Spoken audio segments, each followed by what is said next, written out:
నిజమైన ప్రభుత్వం కాంగ్రెస్ ప్రభుత్వం అని చెప్పుకోక తప్పదు.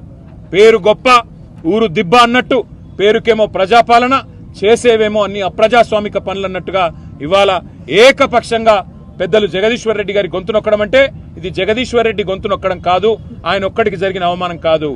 ఈ రాష్ట్రంలోని రైతాంగం తరపున, ఈ రాష్ట్రంలోని ఆడబిడ్డల తరపున నెలకు 2,500 రూపాయలు కావాలని గొంతు విప్పినందుకు, రాష్ట్ర రైతాంగం తరపున రుణమాఫీ జరగలేదు అని చెప్పి ప్రశ్నించినందుకు, రాష్ట్ర రైతాంగం తరపున ఎండుతున్న పంటల విషయంలో మా పార్టీ తరపున ప్రభుత్వాన్ని నిలదీసినందుకు, రాష్ట్ర పేదవాళ్ల తరపున పెంచని పెన్షన్ల గురించి, అమలు కాని 6 గ్యారంటీల గురించి, 420 హామీల గురించి ప్రశ్నించినందుకు తట్టుకోలేక ఈరోజు ప్రభుత్వం ఒక కుయుక్తితో మా సభ్యుడిని సస్పెండ్ చేసింది. అందుకే నిరసనగా మేమందరం కూడా ఇక్కడ కూర్చున్నాం.